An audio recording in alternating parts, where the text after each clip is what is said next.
Hi, Ben. This is a little bit off topic, but it's very important. My name is Cameron Lilly. I'm a student at the University of Central Florida, and recently UCF suspended me for making a joke about illegal immigration on Facebook. It was an April Fool's joke, and they are now also currently pushing for my expulsion. On top of that, a radical feminist on Twitter doxed me and instructed her 80,000 plus followers to attack me and, quote, destroy my life. And believe me, they have. Almost instantly, I received hundreds of death threats, which I'm still receiving today, and even after deleting all forms of social media, and the attacks have continued since April 1st. I was illegally evicted from my apartment and wasn't able to safely attend classes for weeks. As a result, my GPA dropped sharply, making transferring out almost impossible. On top of that, UCF had me arrested, framing me with cybercrime and eavesdropping. Not even kidding. I'm now over $15,000 in debt from lawyers, and I may never be able to go to college again.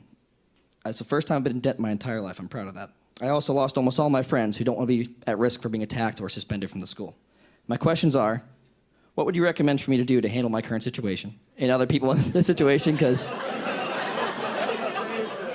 believe me, I'm all ears. Yeah. And how do we as conservative-leaning college students continue to enjoy the use of free speech, which, even though it is our right, we still risk, having our lives literally destroyed and attacked, even though it is our right to, speak freely? Yes, I mean, first of all, it's hard for me to speak to the situation because, while I believe everything that you're saying, I don't know what the original content of the post was. I don't know, what the college's policies are and what the legal stance is. So from putting on my lawyer hat, I don't know what the legal fight here is. Just so you know, it didn't violate any school policy with a post. Okay, so I mean, number one, I think that there are probably a number of places that would help you pay your legal bills and who fight on this, right? Like FIRE is one of those groups.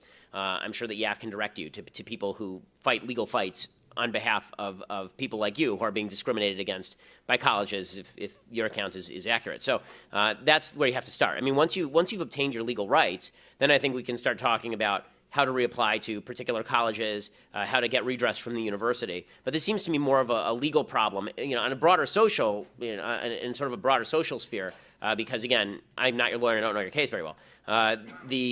What I would say is that obviously being doxxed is, as far as I'm aware, a legal issue.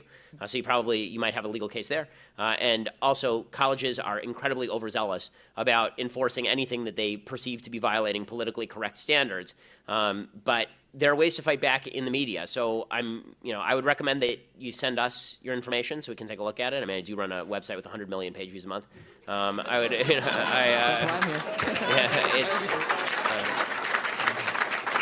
I would suggest that, if it's as egregious as you sound, I think that there will be people who come to your defense if you're able to get that material out there. But talk to your lawyers first, because obviously you don't want to jeopardize any legal case that you have. And you should also talk to some of the 501c3 groups that actually spend their lives defending against these kinds of things.